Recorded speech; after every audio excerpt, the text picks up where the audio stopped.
sekitarnya. Ciptaan yang Maha Esa.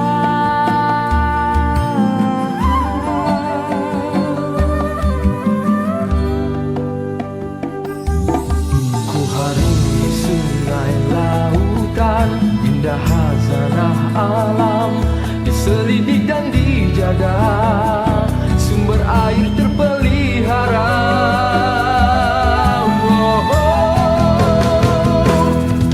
Nahrim, kau kan unggul di dunia, seiring membangun negara. Kualiti asas utama, mengorak langkah capai jaya, menyelidik dan membangunkan, berkhidmat penuh kejujuran.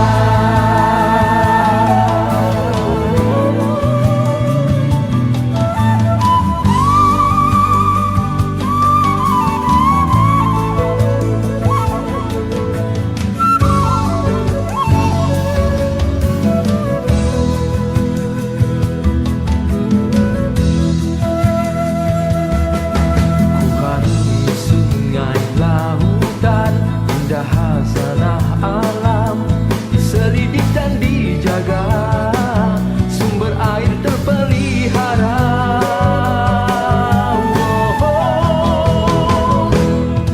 Nahrim, kau kan unggul di dunia, seiring membangun negara. Kualiti asas utama, mengorak langkah capai jaya, menyelidik dan membangunkan, berkhidmat penuh kejujuran, berkhidmat penuh kejujuran.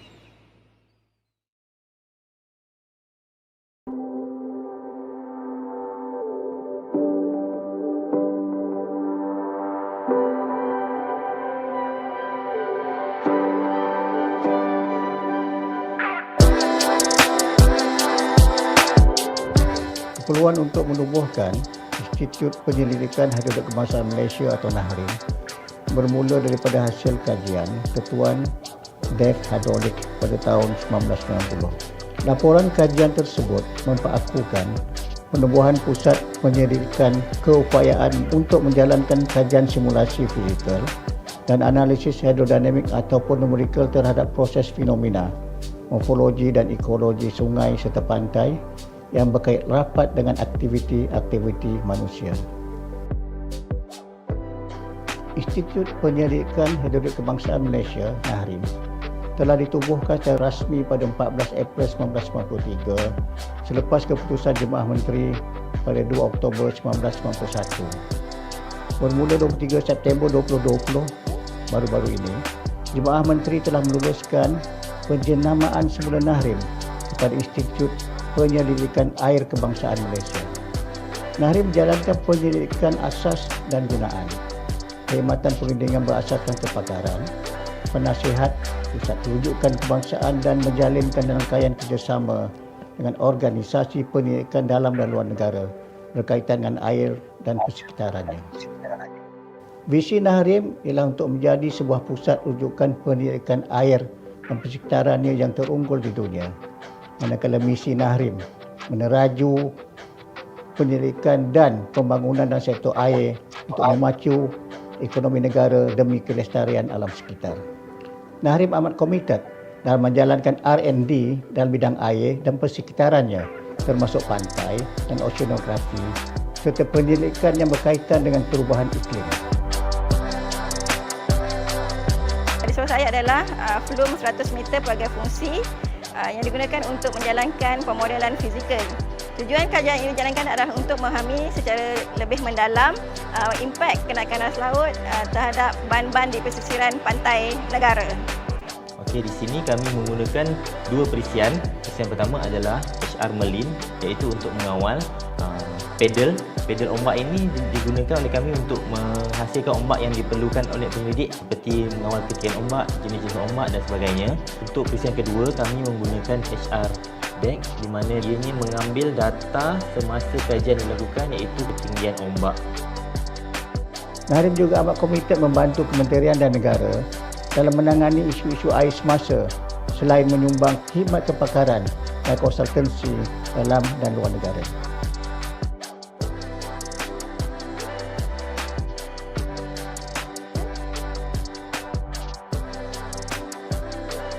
Di hadapan adalah model fizikal bagi takungan ringlet di Cameron Highland. Tujuan kita buat model fizikal ini adalah bagi mengkaji angkutan endapan di dalam takungan ringlet ni. Kajian ini adalah bagi membantu pihak Tenaga Nasional Berhad, iaitu TNB, untuk menghasilkan satu pelan pengurusan endapan tanah di sekitar kolam takungan ringlet ini.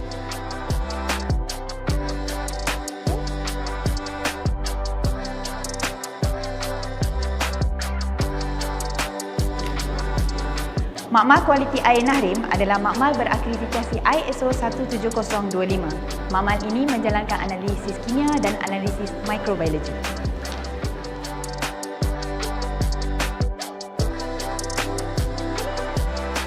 Nahrim telah merangka pelan strategik dalam pengurusan R&D sehingga tahun 2030 yang merangkumi 4 agenda utama, iaitu pertama, penyelesaian saintifik, iaitu perubahan iklim, pantai dan oceanografi, pengawasan air masin.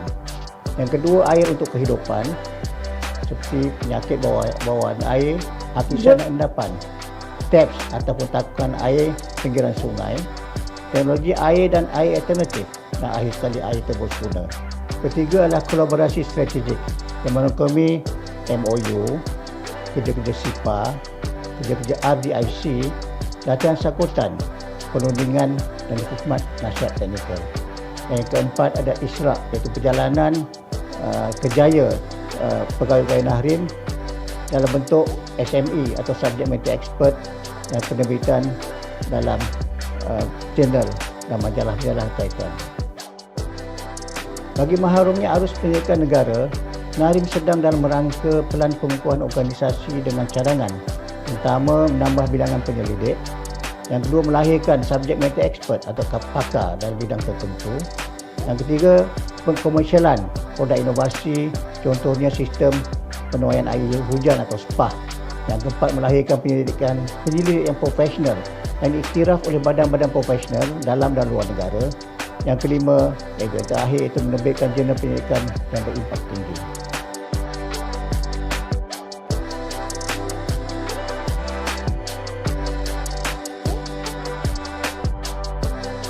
Kami juga mempunyai hasrat dan wawasan untuk menjadikan Nahrim menggunakan air 100% daripada hasil penyelidikan kami. InsyaAllah dengan adanya sistem SPAH, air bawah tanah, air atmosfera dan air terboguna, Nahrim dalam sikit masa lagi tidak akan bergantung pada bekalan air terawat dari air Selangor.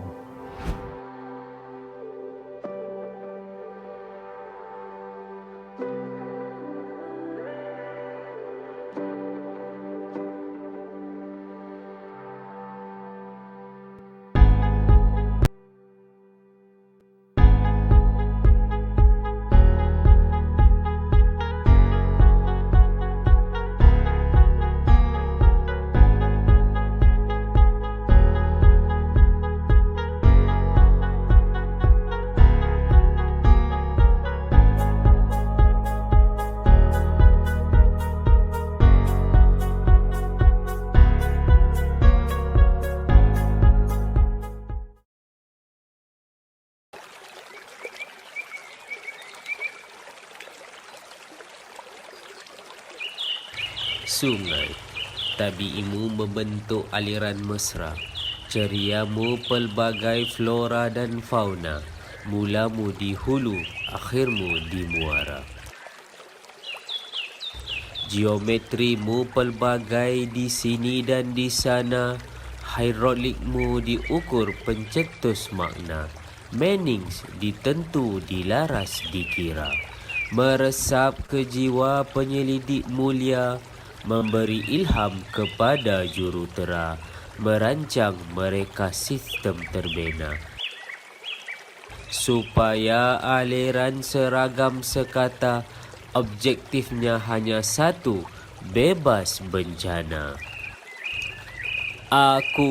Aku dan sungai ciptaan yang esa, kami kerdil tapi punya rasa, saling melengkapi dan memelihara, supaya tiada dicemar sesuka. Dari rakusnya manusia durjana, harapku aliranmu segar sentiasa. Umpama pesanan puitis pujangga, lestarikan sungai demi nusa. Sungai dan manusia berpisah tiada, sungai terjaga, manusia bahagia. Ayo, jadikan ia ikrar semua. A'udzu billahi minasyaitonir rajim. A'addallahu lahum jannatin tajri min tahtihal anharu khalidina fiha. Dzalikal fawzul azim. Allah telah menyediakan untuk mereka syurga-syurga yang mengalir di bawahnya beberapa sungai. Mereka kekal di dalamnya. Yang demikian itulah kemenangan yang besar. Surah At-Taubah ayat 89.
Bismillahirrahmanirrahim.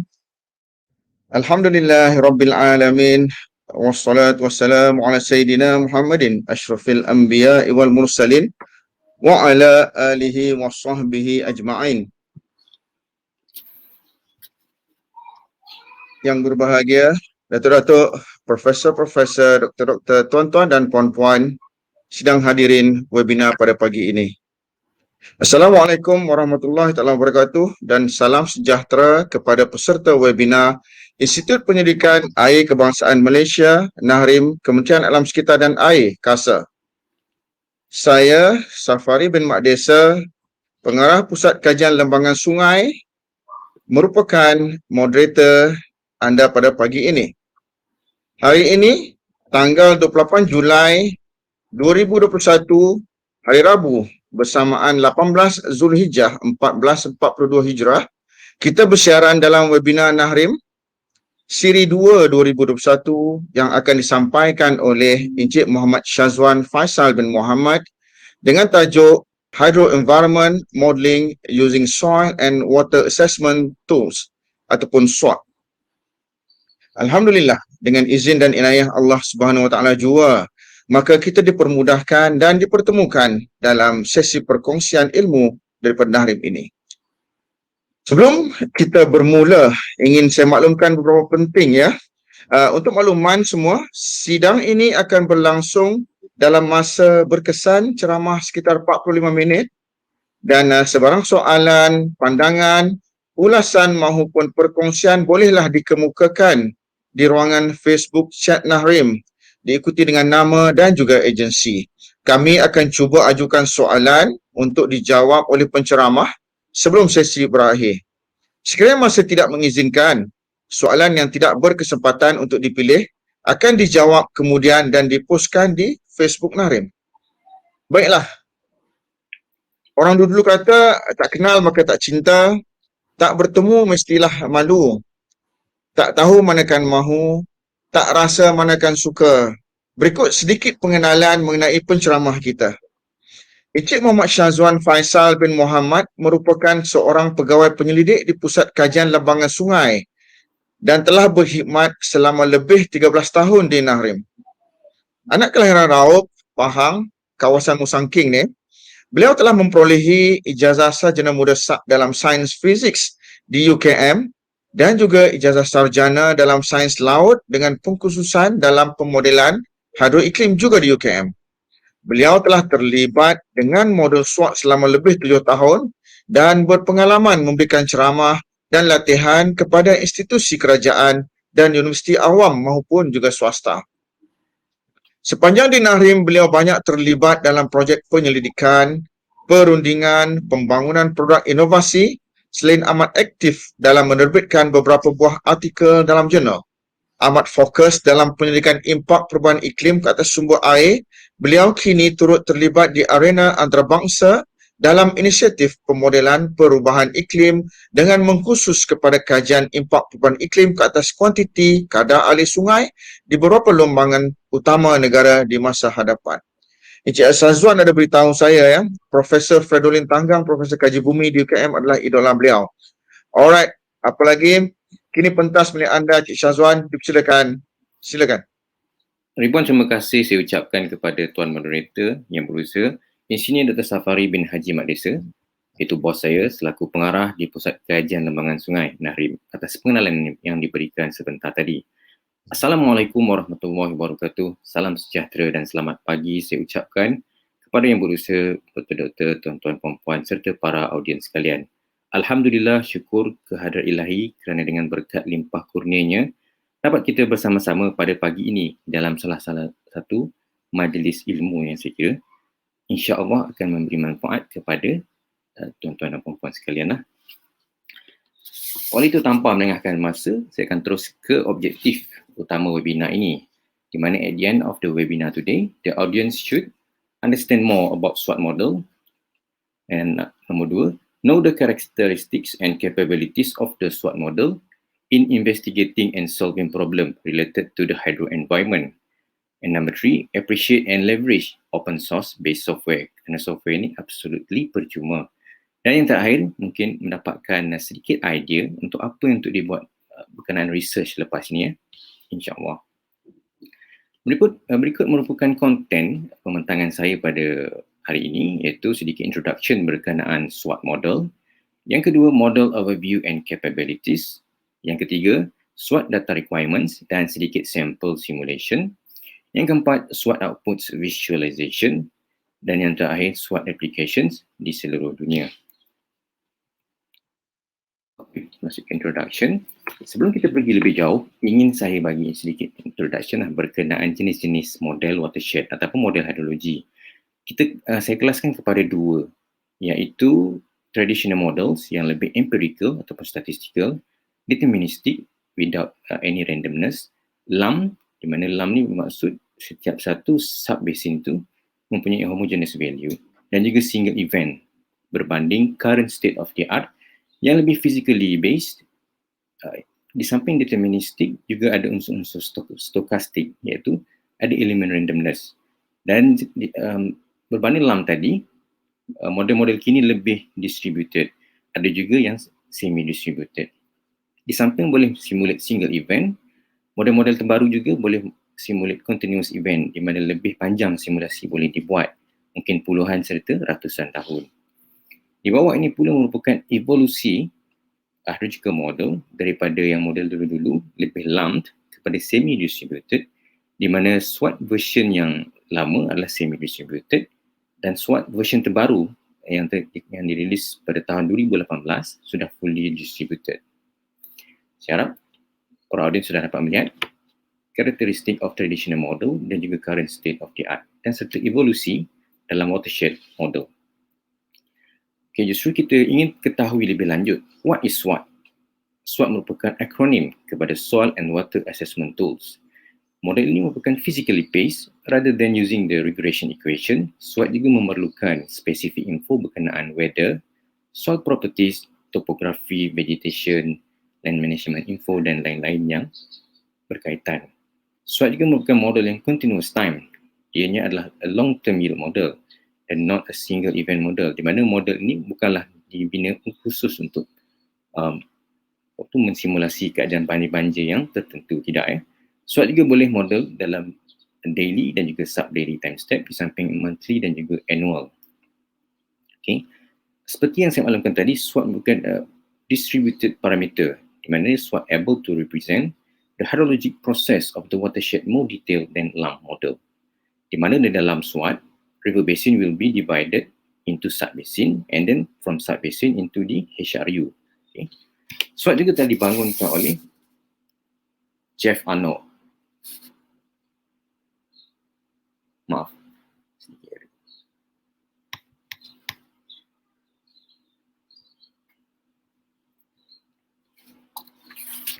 By Jeff Arnold, the USDA, United States Department of Agriculture.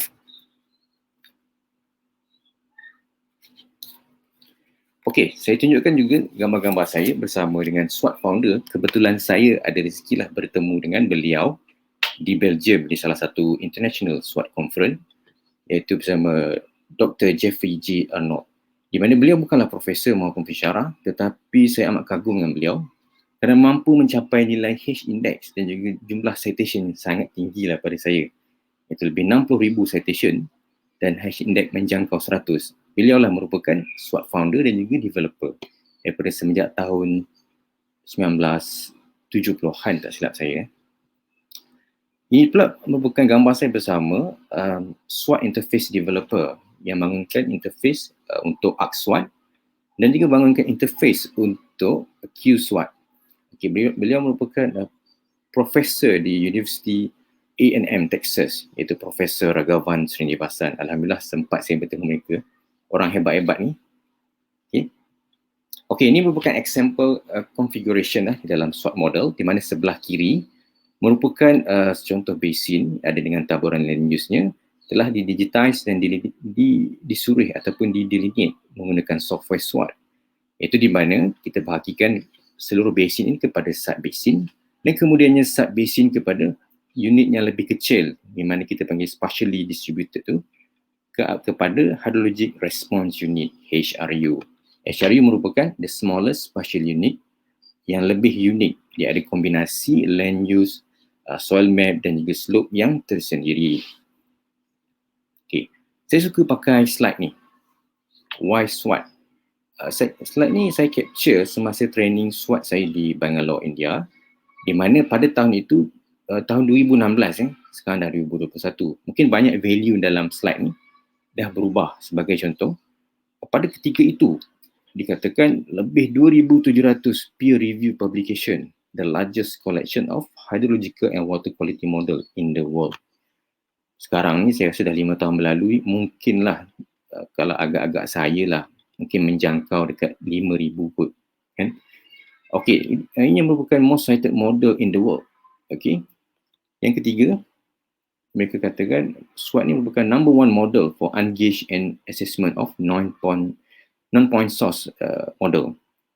Of course, model ni adalah public domain di mana free user interface with ArcGIS dan juga Quantum GIS, di mana user boleh download dan boleh install sama ada di PC ataupun di laptop. Very portable. Tidak perlu bayar, cuma kena beli laptop je lah ataupun PC kan. Okay, di samping itu, katakan user ada kekurangan data dan sebagainya, model user can obtain all necessary input including weather data from SWAT website for any part of the world. It's awesome, right? And then SWAT also have great user support from developers and Google groups. Dan SWAT juga ada regular workshops dan juga international conference yang dikondak di seluruh dunia oleh SWAT expert dan juga developer pada setiap tahun. Kecuali pada tahun-tahun COVID ni terpaksa ditangguhkan buat seketika. Okay? SWAT juga telah di-incorporate ke dalam kurikulum di lebih 100 buah universiti di seluruh dunia. Okay? Ini merupakan location workshop ataupun international conference yang pernah dijalankan untuk SWOT model.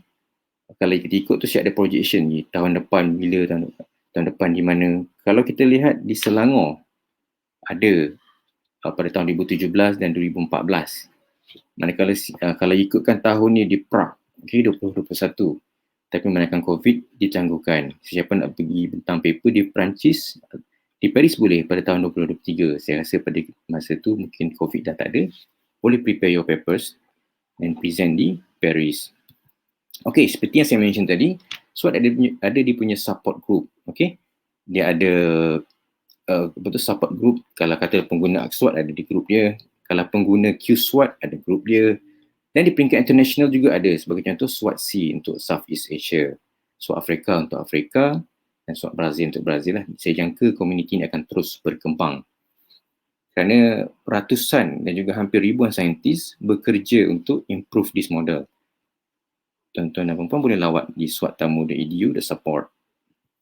Okay, sebelum saya bergerak ke next chapter, ada satu pop quiz di mana sekiranya berminat bolehlah jawab. Soalan ini berbunyi, what is the smallest spatial unit in the SWAT model?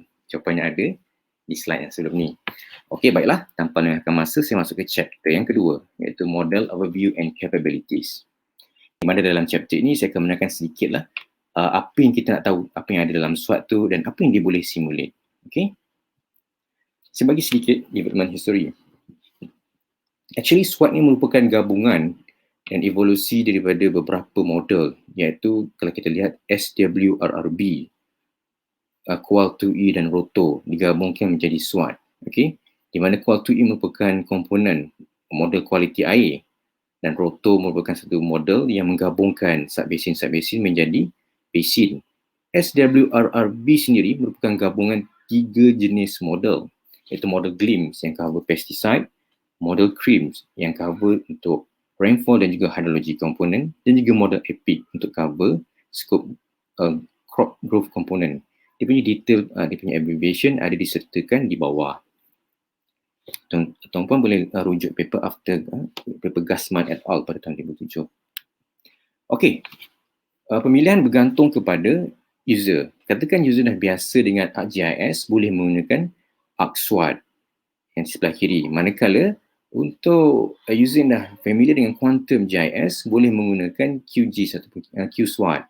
Tetapi untuk mendapatkan latest update dan release yang fully distributed, pengguna disarankan untuk menggunakan version SWOT Plus by Quantum GIS yang di sebelah kanan. Di mana yang sebelah kanan tu completely free. Di mana dia punya database pun dalam SQLite, tak silap saya. Berbanding ArcSWOT, database ni dalam Microsoft Access. Kena beli Microsoft Access lah.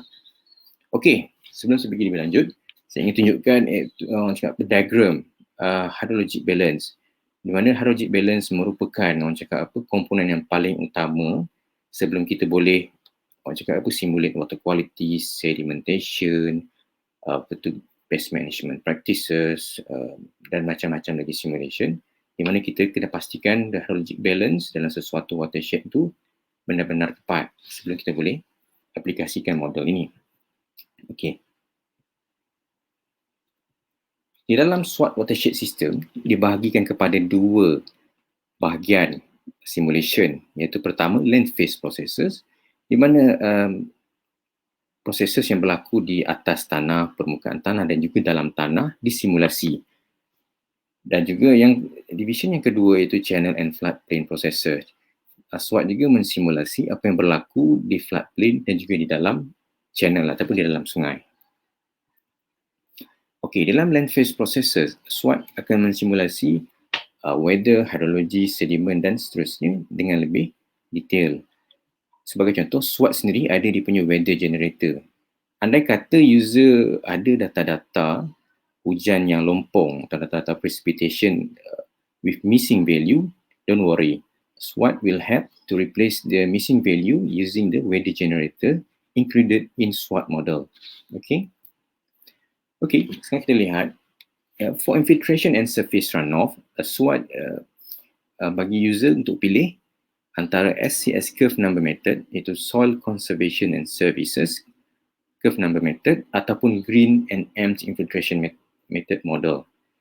SCS curve number method ni selalunya digunakan atau dipilih apabila user menggunakan data-data rainfall daily. Okay. Manakala jika user berminat untuk simulate dengan lebih detail menggunakan data-data sub-daily ataupun hourly, user boleh pilih mode Green and Empty Infiltration model.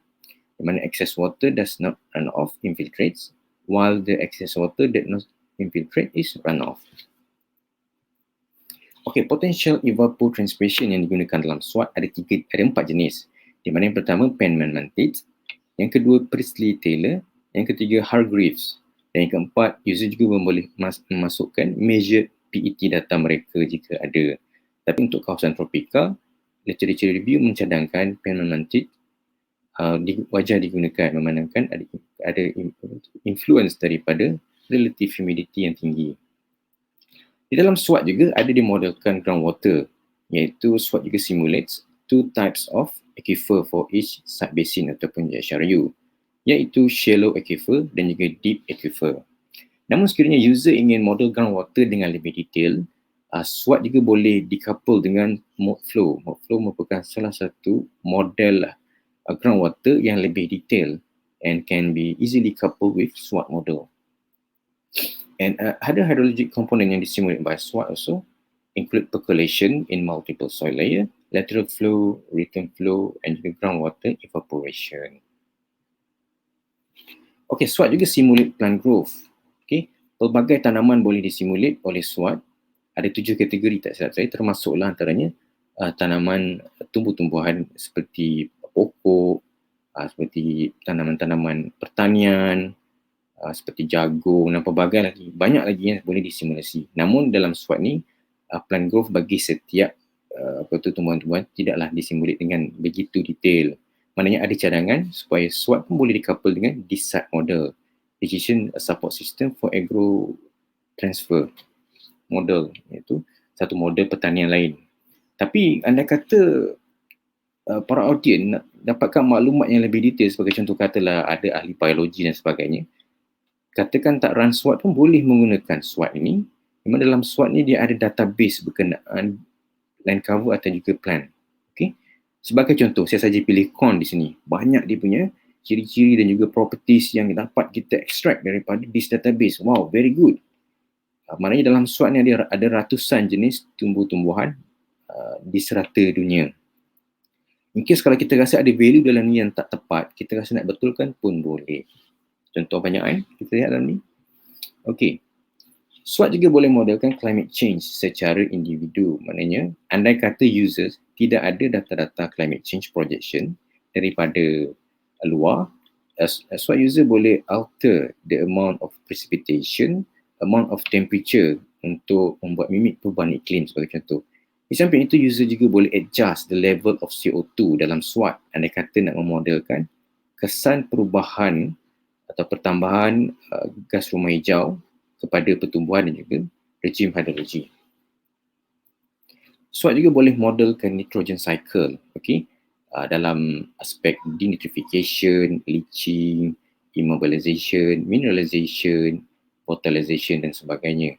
Maknanya komponen-komponen berkaitan amonium, nitrate boleh dimodelkan oleh SWOT. Ini penting bagi sektor-sektor pertanian boleh memanfaatkan. Kita lihat apa kesan kekurangan nitrogen kepada pertumbuhan-tumbuhan. Kerana kita tahu nitrogen merupakan komponen yang sangat penting untuk pertumbuhan tanaman, di mana bila berlaku kekurangan nitrogen, tumbuhan boleh mati. Dan phosphorus cycle juga boleh disimulate oleh SWOT dari aspek mineralization, immobilization, dia punya run-off, dia punya decay dan sebagainya. Okey, kalau kita lihat nitrogen dan juga phosphorus tadi, ini berkaitan, boleh kata berkait banyak dengan baja. Dalam SWOT juga ada database baja, sama ada baja yang inorganik maupun baja organik. Okey, katakan nak buat research dengan baja pun kita boleh extract apa tu dia punya karakteristik atau properties baja-baja berkenaan. Maknanya SWOT ni banyak dia punya database yang kita boleh gali dia punya maklumat. Okey, SWOT juga boleh modeling pesticide dynamic and transport in term of degradation, wash off, dia punya leaching, dia punya volatilization dan sebagainya. Ini penting untuk katakan ada sektor-sektor, katakan ada badan-badan kerajaan nak modelkan, kita nak lihat kesan penggunaan pesticide kepada alam sekitar, boleh menggunakan model SWOT. Okey, dalam model SWOT juga ada database berkenaan pesticide. Ini sebagai contoh saya highlight paraquat. Dia punya properties dan ciri-ciri juga ada disertakan sekali. Ada banyak lagi boleh explore. Menarik model ni sebenarnya. Okey, SWOT juga akan boleh memodelkan soil erosion and sedimentation. Okey, di mana SWOT menggunakan persamaan modified universal soil loss equation untuk memodelkan soil erosion dan juga sedimentation. Bagi mungkin para penyelidik daripada bidang pertanian boleh juga memanfaatkan model SWOT untuk simulate the agriculture management. Sebagai contoh, kita lihat kesan crop rotation kepada nutrien dalam tanah, apa kesan removal of biomass, and the conversion of biomass, tillage. Tillage ni maknanya preparation untuk pertanian, sebagai contoh aktiviti pembajakan. Macam mana bila kita nak apply fertilizer, bila kita nak apply pesticide, bila waktu grazing yang sesuai, grazing macam merumput bila, kat mana kita nak buat irrigation, adakah perlu kawasan ni ada irrigation, okey? Dan juga SWOT juga boleh modelkan subsurface tile drainage. Subsurface drainage ni maknanya ada unsur pengairan di bawah tanah. SWOT juga boleh modelkan water impoundment. Water impoundment ni maknanya kawasan yang airnya terkepung seperti kawasan sawah padi. Ini pun kebetulan ada dalam model SWOT saya jumpa tillage database ni. Maknanya macam ni di Amerika lah. Dia bagi contoh-contoh kalau orang cakap apa, traktor ni macam mana, bed roller 4 macam mana, crush buster macam mana. Jadi banyaklah dia punya perkara-perkara lain yang kita belajar di samping kita dalam model SWOT ni. Katakan ada yang nak modelkan non-point source daripada orang cakap apa, septic tank. Pun ada database septic tank di dalam model SWOT. Okey, seterusnya kita masuk dalam channel processes, apa yang berlaku di dalam sungai. SWOT juga boleh modelkan flood routing menggunakan variable storage ataupun mass kingdom river routing storage. SWOT juga boleh modelkan kehilangan air dalam model transmission losses, especially bagi sungai-sungai di kawasan arid dan semi-arid. SWOT juga modelkan evaporation, dan SWOT juga boleh modelkan sediment routing, di mana degradation dan deposition dikira secara serentak.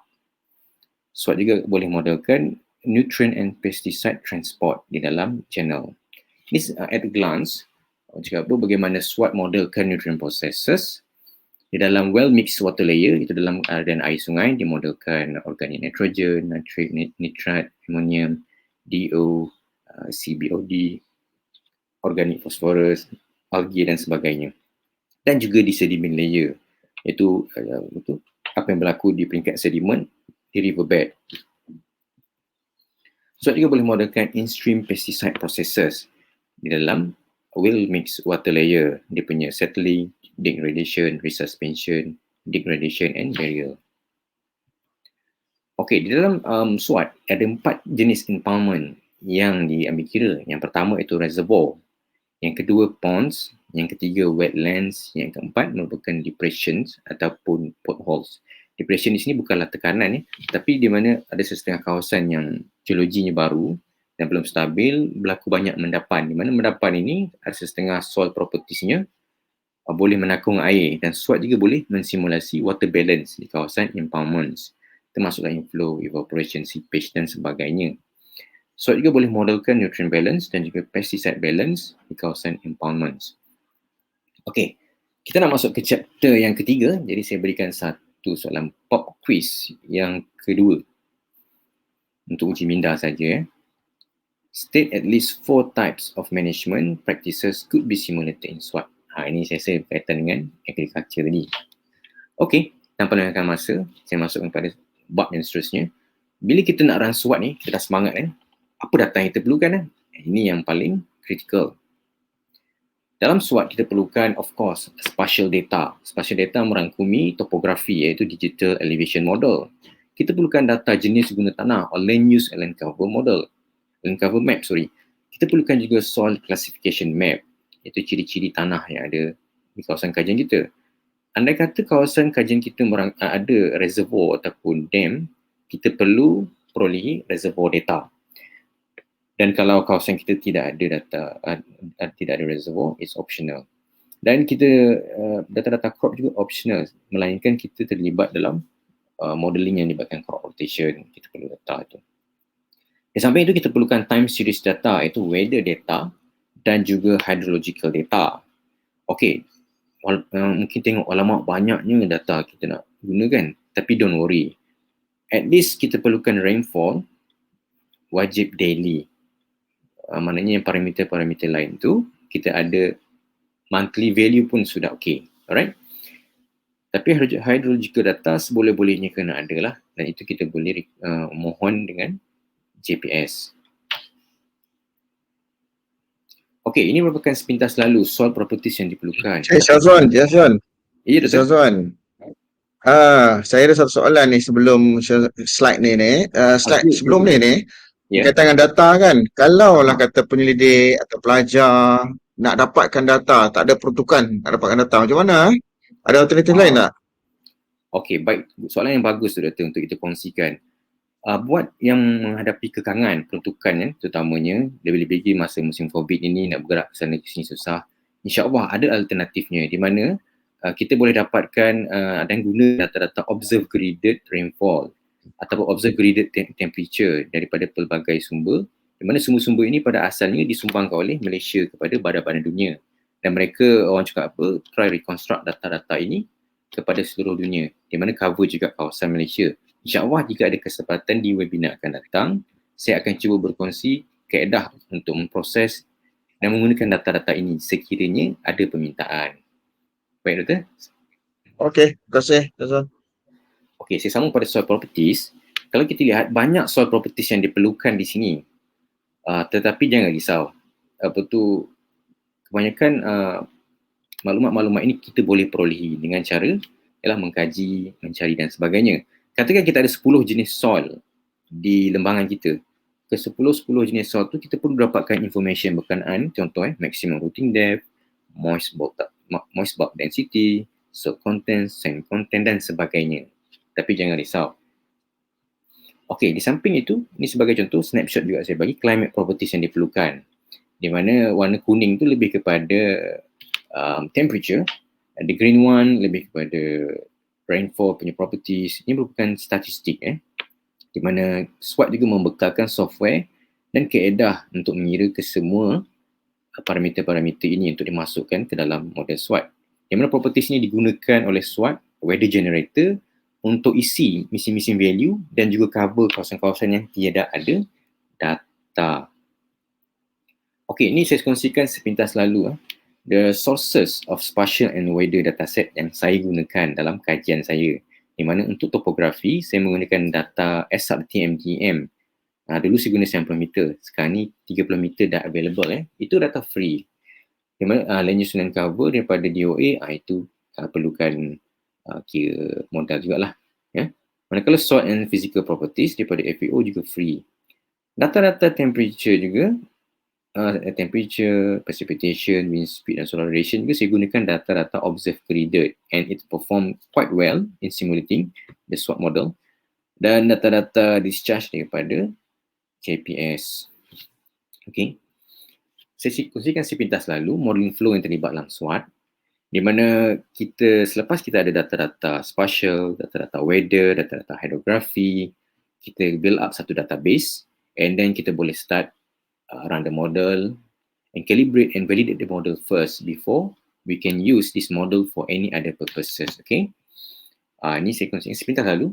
How to create a thematic map. Thematic map ni penting sebenarnya sebelum kita run SWOT, di mana SWOT memerlukan maklumat hasil daripada tindakan ataupun combination of the slope and soil properties dan juga land use properties.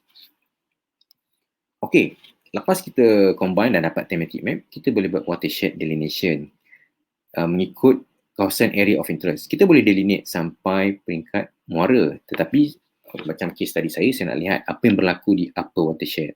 Jadi after delineation, kita dapat lihat SWOT pecahkan kepada sub-basin dan nampaknya ada ridge sungai. Dan di mana yang warna hijau kecil-kecil, yang warna biru, warna merah tu merupakan detail HRU. Inilah rupanya kalau kita run SWOT simulation. Katakan macam saya pernah run untuk 150 tahun, tunggulah sampai siap 150 tahun. Kalau komputer kita kuat, insya-Allah 150 tahun tu dalam 2 minit boleh siap. Okay. Kalau river basin yang kita run tu besar, kita perlukan lebih masa. Okay. Dan untuk sampai ke tahap ini, itu challenging. Kadang-kadang banyak kali run pun tak successful. Tapi inilah target kita. Inilah dia punya, orang cakap apa, sinar-sinar keceriaan selepas kita run. Okay. Apa yang penting sebelum kita boleh gunakan model kita perlu calibrate dan validate model. Di mana katakan kita ada dapatkan data stream flow daripada JPS tadi, kita boleh compare dengan simulated stream flow daripada model SWOT. Di mana dalam kes saya bahagikan 10 tahun untuk calibration dan 10 tahun untuk validation. Okay. Dan nampak model perform quite well. Okay, saya nak masuk ke dalam chapter ketiga. Sebelum tu saya singgah sebentar untuk pop quiz 3. Itu name at least 3 climatic variable needed to set up a SWOT model. Saya rasa senang soalan ni kan. Kita nak bagi supaya hadirin tak mengantuk lah kan dengan ceramah saya. Okay. Seterusnya, kita dah run SWOT. Mesti kita teruja nak tengok apa output yang SWOT boleh hasilkan. Betul tak? Bagaimana SWOT boleh membantu meningkatkan contohnya career kita atau membantu kita punya study, peringkat master ke, peringkat PhD ke. Okey, mari kita terus ke slide yang berikutnya. Selepas kita run SWOT, SWOT juga boleh bantu kita dengan SWOT error checker. Di dalam SWOT error checker ni ada banyak tab yang akan saya go through selepas ini. Tapi SWOT dah warning please do not contact the SWOT user support team due to the warning generated by this program without first investigating the issues yourself or with your sifu. Okay. Alright. Okay, kita masuk ke next. SWOT juga boleh paparkan at a glance kita punya water balance ratio untuk satu basin secara annual average. Kita boleh lihat, oh ini kita punya hydrology di basin kita. Okay, I see. Mana berapa precipitation yang kita terima, berapa evaporation dan juga transpiration yang orang cakap apa keluar, berapa surface runoff dan sebagainya lah, detail. Dan seterusnya kalau kita pergi ke tab show average monthly basin, kita akan dapat lihat dalam basin kita setiap bulan berapa pecahan kita punya water yield, rainfall, surface runoff dan pelbagai lagi orang cakap apa maklumat-maklumat berkaitan water balance. Kita juga boleh check kita punya average sediment yield daripada model SWOT kita. Ini semua tuan-puan boleh explore bila dah run SWOT nanti. Kita boleh juga lihat average nitrogen cycle yang berlaku di dalam kita punya watershed. Dan juga phosphorus cycle, average plant growth. Kita boleh check berapa dia punya temperature stress day, water stress day, nitrogen stress day dan phosphorus stress day. Kita juga boleh lihat landscape nutrient losses di kawasan kajian kita. Berapa banyak nitrate yang leach. Okay? Sebab kalau banyak nitrogen losses dan juga phosphorus losses ni boleh menimbulkan kesan yang negatif kepada kesihatan manusia dan juga alam sekitar, ya. Okey, kita juga boleh lihat average in-stream processes, sediment budget, in-stream nutrient modification dan in-stream water budget secara sepintas lalu. Sekiranya kita ada masukkan point source di dalam model kita, kita boleh lihat macam ni tak adalah sebab saya tak ada masukkan point source, jadi kita tak dapat nampak resultnya. Sekiranya untuk reservoir manager seperti macam JPS, TNB dan sebagainya, di current model ni kita boleh lihat dia punya parameter-parameter ataupun output yang dihasilkan, seperti contoh average trapping efficiency, average water losses dan juga average reservoir trend. Saya punya ni tak ada value manakala saya tidak ada run berkaitan reservoir. Okay, kita nak lihat juga apa output yang lebih detail. Sebagai contoh, kepada pengkaji sedimentation, kita boleh lihat total sediment transported into ridge ataupun out from the ridge, sand transported, silt, clay, semua aggregate, lush aggregate dan sebagainya. Okay, ini adalah output yang boleh diproduce by SWOT. Sesiapa yang berminat untuk mengkaji groundwater juga boleh lihat berapakah recharge entering the aquifers, berapa banyak water yang percolates, berapa banyak shallow aquifer storage, deep aquifer storage di kawasan basin kajian. Sesiapa yang buat kajian dalam bidang water quality, sebagai contoh, boleh mengkaji concentration algae, initial organic nitrogen, ammonium, phosphorus dan banyak lagi. Termasuklah dissolved oxygen dan sebagainya. Banyak elemen-elemen water quality yang boleh dikaji di dalam SWOT ini. Seperti yang saya maklum tadi, katakan kita nak lihat apa yang berlaku di reservoir kita. In term of water balance, user juga boleh lihat water quality elemen yang dimodelkan di dalam reservoir kita. Kita nak lihat sebagai contoh, katakan ada pesticide, ada lebihan nitrogen, fosforus, sedimen dan sebagainya. Sangat berguna. Saya kongsikan juga contoh snapshot. Orang tengok tadi mungkin list-list je, sekarang ni dia punya value sebagai contoh. Berapa flow out daripada ridge, berapa evaporation, berapa sedimen, berapa organic nitrogen dan sebagainya. Detail kita boleh copy this data kepada dalam Excel untuk buat analisis. Ini bukan contoh water balance sample output. Okey, kadang-kadang kita penat lama nak proses data lagi, dah run model. Tapi tak apa. Kita ada SWOT output viewer yang mana diciptakan ataupun dibangunkan secara percuma oleh salah satu ahli komuniti dalam SWOT untuk kita extract data-data daripada model SWOT tadi ke dalam Project Explorer untuk kita view. Di samping itu kita juga boleh plot secara terus tanpa perlu extract daripada Excel dan sebagainya menggunakan SWOT output viewer. Kita juga boleh viewkan data-data kita in term of sub-basin view. Kita boleh lihat sebagai contoh mana sub-basin yang provide water yield yang paling banyak sebagai contoh. Kita juga boleh view dalam bentuk rich view. Sebagai contoh dalam sungai mana yang contribute sedimen yang paling banyak. Sebagai contoh, tak payah kita nak cari detail sort satu-satu, tak payah. Kita juga boleh buat data-data ni jadi animasi dan untuk kita present sebagai contoh. Daripada tahun ni ke tahun ni, berapa banyak sungai mana yang contribute sedimen yang paling tinggi. Kalau reservoir manager, dia ada komponen reservoir view. Dan untuk performance view, di setiap reach juga ada disediakan. Kita boleh lihat sungai mana yang simulated very well dan sebagainya. Okey, saya nak masuk ke chapter yang terakhir. Manakala masa pun semakin laju dan mencemburui kita. Saya ada satu soalan pop quiz yang keempat. Name the free software to extract and view the output from SWOT model. Ini pun saya rasa mudah. Saya baru bagi jawapan ni sebentar tadi. Saya akan bagikan semua jawapan-jawapan pop quiz ni di akhir rancangan. Okey, saya masukkan ke bab yang terakhir. Kadang-kadang kita nak dapatkan idea kan, apa yang kita nak buat lepas ni. atau apa yang kita boleh manfaatkan atau guna SWOT ni. Di sini saya menceritakan secara sepintas lalu dan tidak berhasrat untuk mengupas atau go into very deep in certain papers, tetapi lebih kepada untuk menjana idea or brainstorm kepada kita punya para audience, apa yang boleh kita gunakan dan manfaatkan ataupun apply SWOT ni dalam bidang kajian kita. Di sini saya sentuh application SWOT secara worldwide dalam bidang hydrology and water resources, climate change, hydropower, erosion and sedimentation, water quality, nutrient transport, reservoir lake and wetland. Dalam sudut agriculture iaitu best management practices dan juga irrigation, pesticide transport, pathogen transport untuk kesihatan dan juga cross-disciplinary. Saya bukanlah pakar ke semuanya, tapi saya berminat untuk tunjukkan kepada audien, katakan ada audien datang daripada bidang-bidang ni, dia boleh gunakan SWOT. Okay? Next, saya masuk ke dalam aplikasi SWOT dalam hydrology and water resources. Saya ambil beberapa paper yang sempat lah ya. Okey, seterusnya kita pergi ke Australia. Memandangkan kita pun PKP tak dapat berjalan ke mana-mana, saya bawa para audien berjalan secara maya dari ini.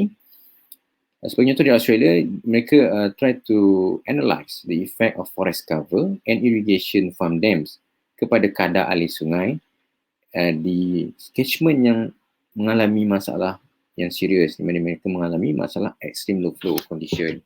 Mereka cuba lihat mereka cuba modelkan apa kesan orang cakap apa pembukaan forest cover dan juga water withdrawal daripada irrigation ni kepada ekosistem sungai di South Australia menggunakan SWOT model.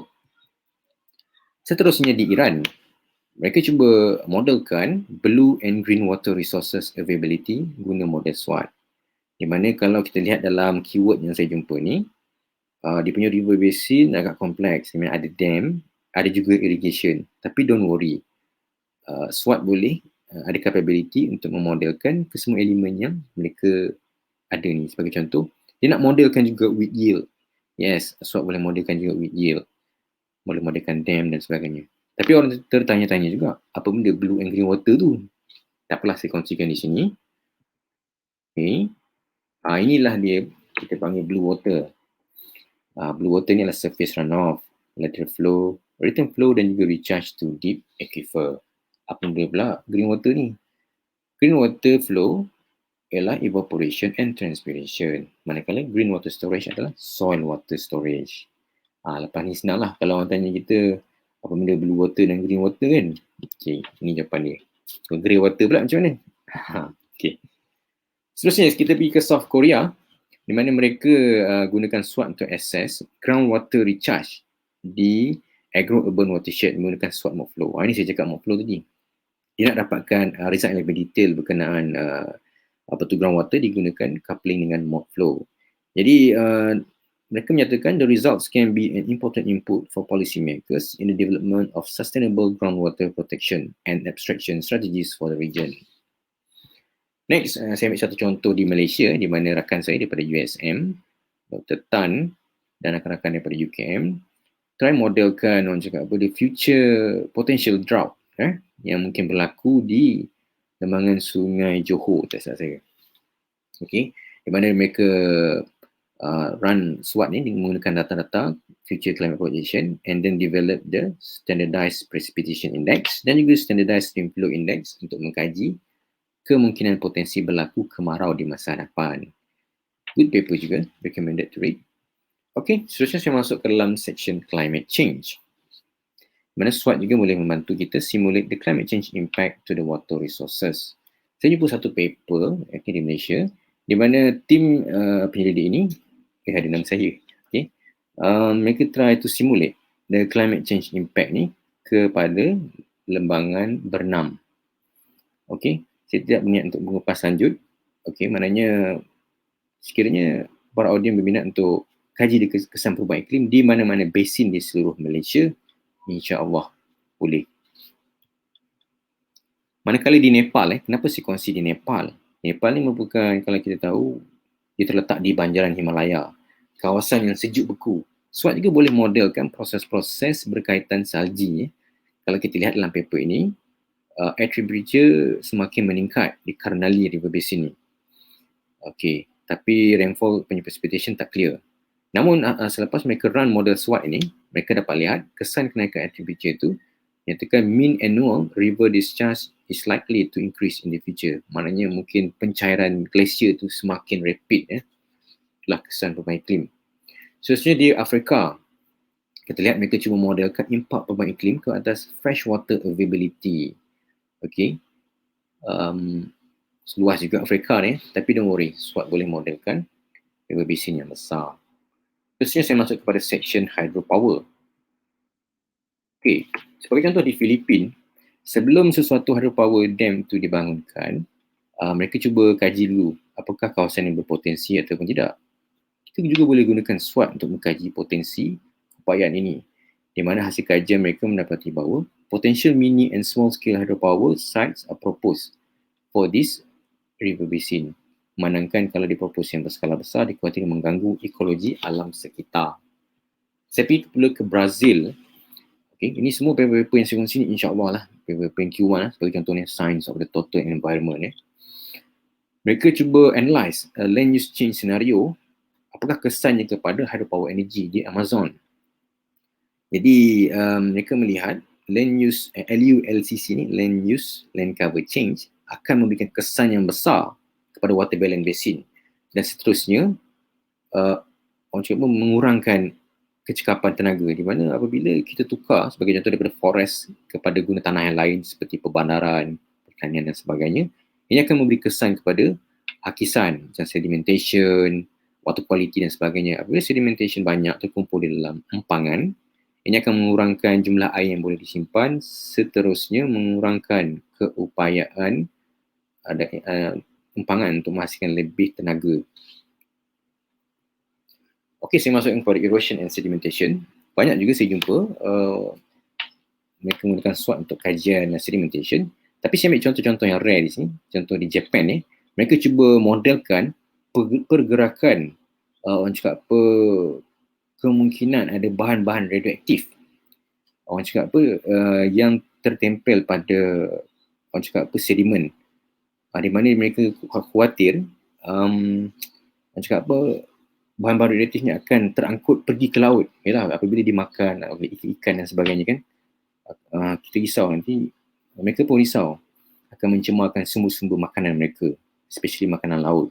Jadi mereka menggunakan model SWOT ini untuk determine the amount of surface runoff and sediment generated in the subbasin going to the ocean. Maknanya katakan ada pengkaji lautan juga ataupun pengkaji morfologi pantai pun boleh menggunakan SWOT untuk produce the surface runoff dan juga outflow di river mouth. Dan seterusnya di Nigeria. Okay. Mereka menggunakan SWOT untuk estimate the sediment yield di Kaduna watershed. Besar juga Kaduna watershed ni, lebih kurang 32,000 km square. Syazwan, kalau tengok one of the author tu macam VC UKM Betul.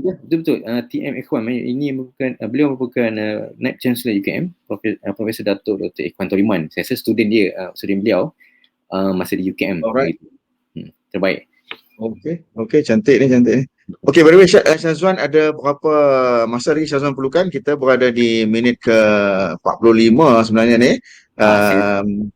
Syazwan ambil sikit masa lagi. Ya. Dalam 5 kalau paling injury pun 5 ke 7 minit lah tu sikit je. 5 ke 7 minit. Okey, para audien, Cik Syazwan perlukan sekitar 5 ke 7 minit lagi. Saya harap tuan-tuan bersabar, berikan jiwa dan masa kepada Cik Syazwan. Sikit saja lagi. Silakan. Okey, seterusnya saya pergi ke Greece. Mereka juga menjalankan kajian sediment transport di Large Temporary River Basin. Large Temporary River Basin ni bukan nama dia temporary, tapi dia buat satu channel sungai yang temporary untuk ada kerja-kerja hidrolik di sungai yang utama yang mereka modelkan kesannya menggunakan SWOT model. Okey, saya akan pergi lebih laju sikit lah, manakala masa tak mengizinkan. Tapi tak apalah, saya kongsikan dia punya keyword. Di India juga mereka menggunakan SWOT model untuk predict the soil erosion and sediment yield, kesannya kepada empangan di Odisha. Okey, tapi mereka lihat the model is capable to identify critical erosion prone area. Maknanya dia boleh identify kawasan mana yang erosion prone. Dan mereka katakan juga model ini merupakan banyak membantu hydrologist to introduce effective management practices at the lowest cost. Memang lowest cost sebab model ni percuma. Dan di Turki juga mereka modelkan stream flow and sediment yield, okay, di Ankara River Basin. Dan juga digunakan SWOT untuk generate soil erosion map. Okay, very efficient. Seterusnya saya masuk dalam bidang water quality. Di Lithuania, mereka try to assess chemical and microbiological parameters di river, Lite River Lithuania. Mereka nak kaji dia punya kesan to evaluate the impact of new innovative wastewater treatment kepada sungai mereka. Dan di samping itu dia nak kira juga total nitrogen dan phosphorus wash up to the river basin. So kita ke China pula, dia nak tengok impact of non-point pollution ke atas water quality di Ruichiao River, Ruichiao Reservoir. Sama juga dia nak tengok population load, total nitrogen dan total phosphorus. Di US mereka modified sikit model SWOT ini untuk mengkaji salinity. Iaitu mereka gunakan SWOT model to simulate the feed and transport 8 major salt ion. Saya pun nak sebut tak reti juga ni. Tapi saya cuma nak bagi tahu lah, kalau siapa nak buat salinity study pun boleh menggunakan model SWOT. Okay, di China mereka menggunakan model SWOT untuk simulate the heavy metal punya transport.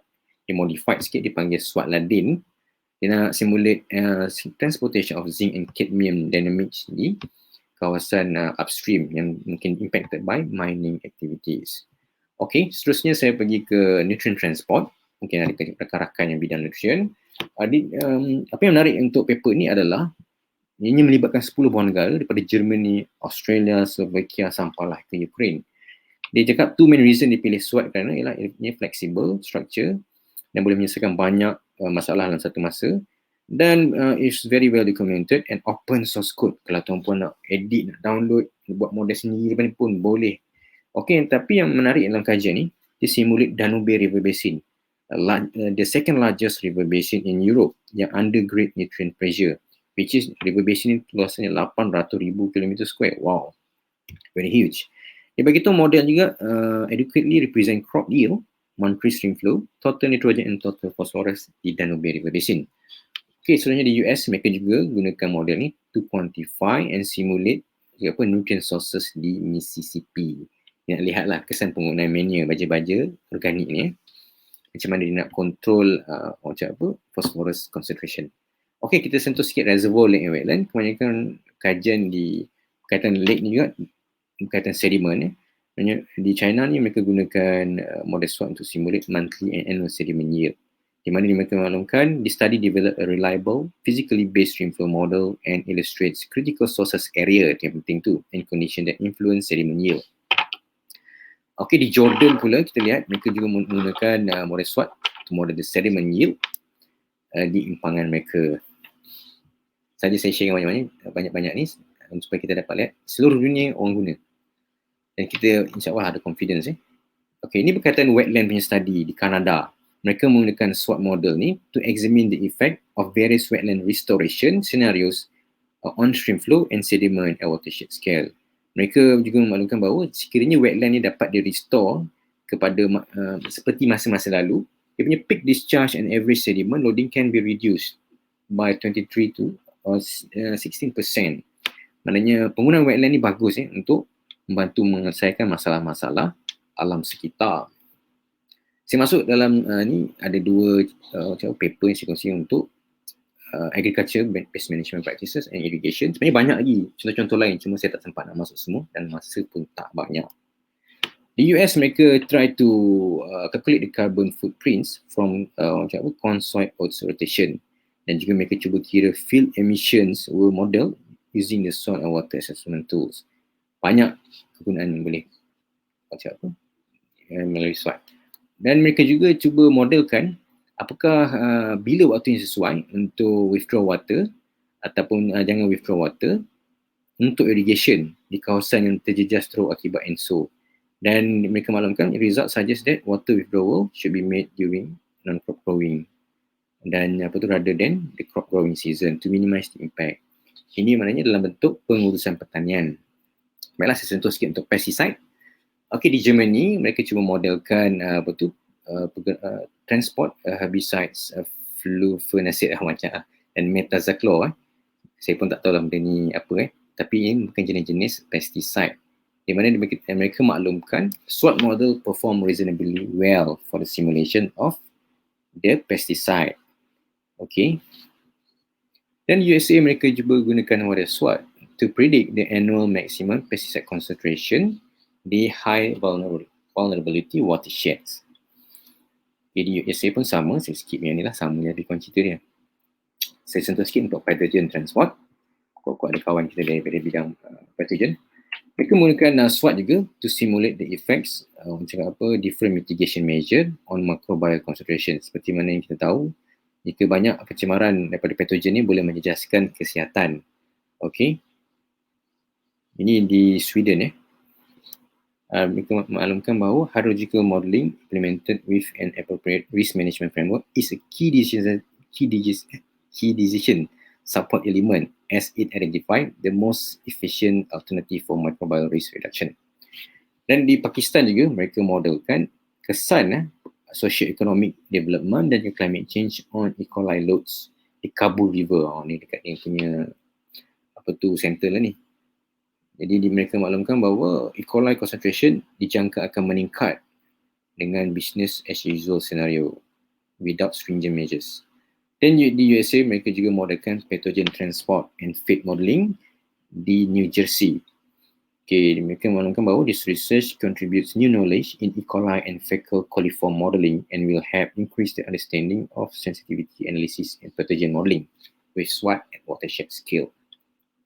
Okay, saya masuk kepada sub-subjek yang paling akhir, itu cross-disciplinary.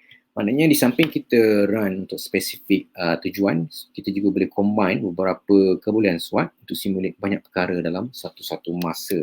Sebagai contoh di Japan, mereka cuba estimate the phosphorus transport influenced by climate change in a rice paddy area.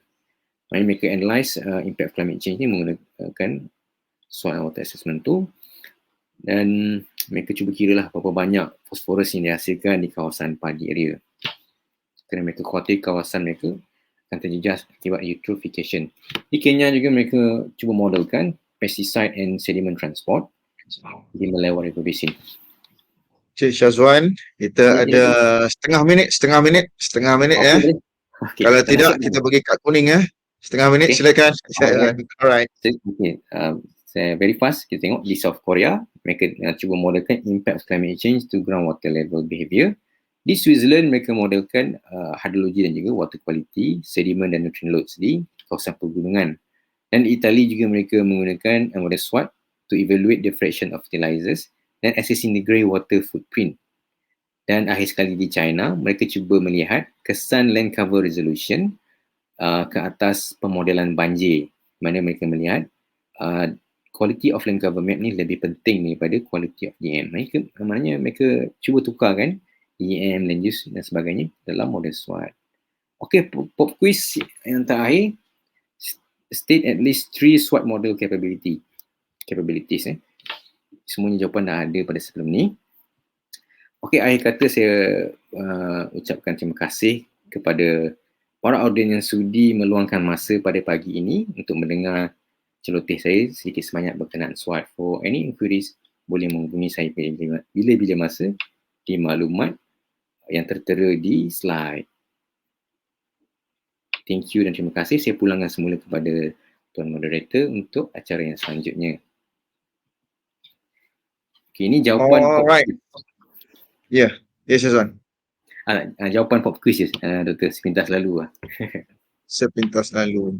Okey, boleh screenshot jawapan ni masing-masing. Alright, terima kasih banyak-banyak Cik Syazwan Faisal dengan saya fikir satu presentation ataupun satu ruang bicara yang macam classroom pun ada. Tapi dia punya objektif tu saya kira tercapai. Bagi saya objektif presentation ni untuk pengenalan tentang SWOT model dalam hydro environment modeling ni cukup tercapai dengan susunan slide tu yang cukup cantik lah, teratur tu kita nampak daripada data collection, macam mana kita nak input data dan sebagainya.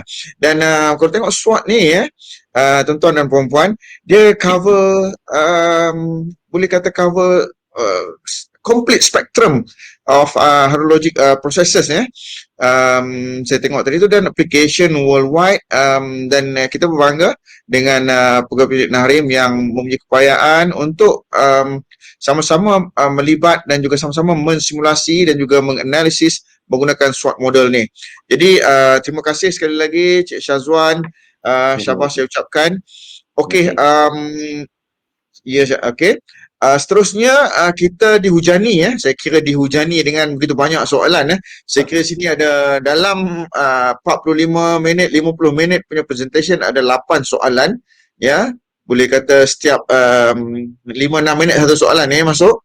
Okey, saya mungkin tak baca semua tuan-tuan doktor. Saya cuba pilih 3 soalan mungkin. Manakala lagi 5 soalan, kita nak audience untuk selalu tengok ke Facebook Nahrim untuk kita jawab soalan tu dalam chat dalam Facebook chat Nahrim tu. Nanti tuan-tuan kena tengok dan juga masa yang sama dapatlah jawapan yang tuan-tuan kemukakan tu. Saya minta maaf saya pilihlah sikit. Okey, jawapan ni Cik Syazwan perlu ringkas, jawapan tak boleh lebih daripada 1 minit. Okey, soalan pertama, bolehkah model SWOT ni simulatekan large river basin? River basin yang besar, boleh tak? Okay, good question. Boleh. Sebagai contoh yang saya share tadi, di Danube River Basin, 800,000 km persegi dia punya luasnya. Boleh. Sangat besar Di China pun boleh. Yellow River, mereka simulate lebih kurang 750,000 km square. Boleh. Bergantung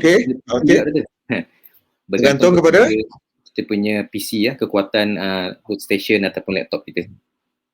Alright, Chun. Since Cik Syazwan sebut tentang bergantung kepada kekuatan PC itu, okey, soalan kita dapat ni ramai juga kawan-kawan kita bertanya tentang keupayaan PC untuk nak run model SWOT ni. Silakan. Minimum. Okey, minimum requirement ikut pengalaman saya pernah modelkan lembangan Sungai Pahang yang berkeluasan lebih 20,000 km persegi menggunakan laptop lama yang berkeupayaan Pentium B, ada 2 core processor sahaja dengan RAM sebanyak 6GB, storage lebih kurang 200GB. Tetapi jika ada PC ataupun laptop yang lebih kuat, ia akan membantu simulasi yang lebih pantas. Okey, terima kasih Syazwan tentang minimum requirement tadi tu. Yes. Alright, seterusnya daripada tadi yang awal tu adalah saya lupa sebut tadi daripada Mr. Far Wanderlust. Okey. Saya fahamkan ada juga audience kita daripada luar negara daripada University of South Dhaka, Bangladesh. Terima kasih kerana join kita. Seterusnya daripada Dr. Rizal, soalannya berkaitan dengan nombor 1, SWOT boleh tak nak modelkan river salinity? Rasa ada dalam slide tadi tu. Dan nombor 2, Nahrim ada provide servis berbayar tak untuk pemulahan hidrologi ni? Silakan Syazwan. Okey. Kalau itu soalan pertama, SWOT tidak boleh model river salinity secara directly. Tapi mengikut study yang saya share di USA sebentar tadi, user boleh orang cakap modify ataupun bina satu subroutine ataupun script untuk kita couple dengan SWOT untuk mengira salinity ni. Berbanding kita nak develop model from scratch yang cover hydrological balance, kita boleh guna SWOT untuk hydrological balance plus one sub-module yang kita develop sendiri untuk salinity. Ataupun kita boleh contact yang counterpart di US tu bagaimana mereka guna. Secara direct terima kasih. Alright. Terima kasih. Okey, pendek soalan soalan kedua tadi berkaitan training berbayar. Yang tadi program ni, pemodelan hidrologi berbayar ni. Ada provide servis berbayar tak untuk pemodelan hidrologi? Dalam bentuk training ataupun untuk run model, tak pasti soalan ni? Tak pasti. Tapi apa-apa pun tak apa. Untuk bincang lanjut. Dr. Rizal, Dr. Rizal, please clarify lah soalan yang kedua nanti. Okey, seterusnya tak ada nama tapi saya baca ni macam rapat-rapat tulisan I am who I am. Okey, right. Dia bertanyakan untuk LULC dan soil cover, adakah disaran untuk menggunakan remote sensing data daripada Earth data, manakala data-data ni boleh dibuat turun secara percuma? Ada jawapan? Okey, Okey, saya showkan sekiranya ada bajet, better dapatkan daripada kita punya DOA lah, yang terbaru, di mana orang cakap apa, itu lebih detail dan lebih tepat, memandangkan disurvey sendiri oleh orang cakap apa, kita punya agensi di Malaysia. Manakala mungkin yang remote sensing tu, dia punya dari segi spatial resolution mungkin a bit cost, mungkin tapi saya pun tak tahu juga, mungkin ada juga yang disediakan a very high resolution, tapi mungkin disertakan dengan costing lah. Alright, terima kasih. Next, daripada Dr. Hidayat daripada UTM ni, dia admit tentang kebolehan SWOT untuk modelkan pelbagai. Boleh ke kami modelkan perubahan morfologi sungai? Boleh ke? Silakan, Zon. Very good question daripada Dr. Hidayat. Baiklah, sebenarnya di samping erosion and sediment, SWOT juga boleh modelkan morfologi sungai in term of down cutting. Maknanya orang cakap apa? In vertical resolution. Mungkin sungai tu menjadi lebih dalam ke dan sebagainya. Dan juga widening. Maknanya kalau kita lihat dua aspek tadi, channel down cutting dan juga channel widening. Dua aspek. SWOT boleh modelkan secara dynamic kalau kita pilih option yang kedua tu lah. Dan kita juga boleh disable option tu. Boleh. Okey.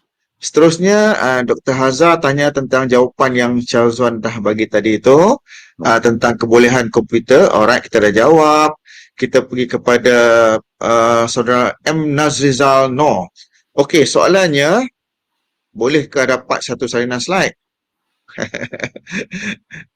InsyaAllah kita akan dapat salinan slide yang macam apa, tapi diminta menghubungi pihak kita lah, pihak Narim. Kadang-kadang kita lepas pandang tapi kita tak perasan. Okey, sebab soalan yang kedua daripada saudara Nazrizal ni ialah tentang minimum requirement hardware. Kita dah jawab tadi dah. Ya. Okey, seterusnya kita ada sikit lagi daripada TS Zubaidi. Sejauh mana keyakinan Cik Syazwan tentang SWOT ni dalam mendepani cabaran-cabaran hydrologi semasa, mungkin seiring dengan Mike dan juga Infoworks punya keupayaan. Silakan. Okey, saya tidak mahu bias kepada mana-mana software sebenarnya. Tapi ianya bergantung kepada kita punya user requirement. Sejauh mana ke dalamnya kita nak pergi dan kita punya objektif. Tapi saya ingin bagikan satu analogi sebagai contoh di Amerika Syarikat. Amerika Syarikat merupakan, kita boleh katakan, antara negara yang termaju di dunia kan.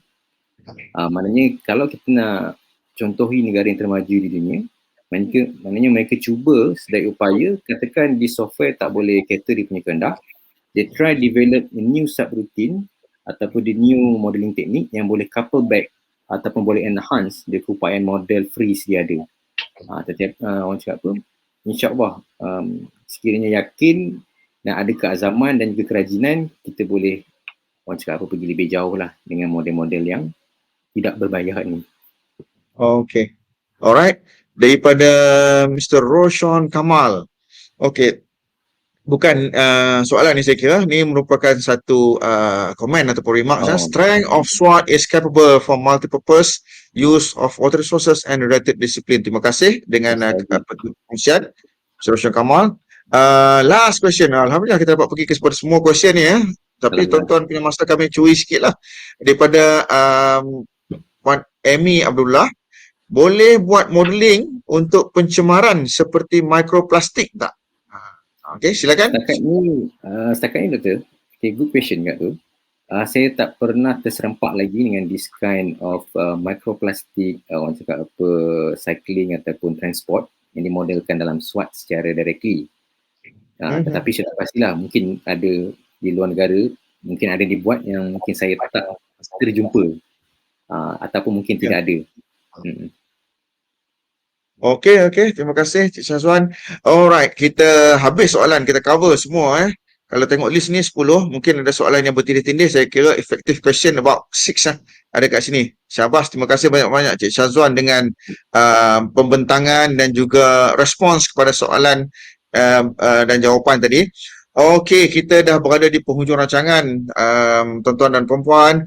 Kami di Nahrim merakamkan jutaan terima kasih di atas kerjasama semua peserta sepanjang sesi ini berlangsung. apa-apa kekurangan di sepanjang perjalanan webinar ini, terlebih mengambil masa datuk-datuk, doktor, tuan-tuan dan puan-puan, kami mohon maaf.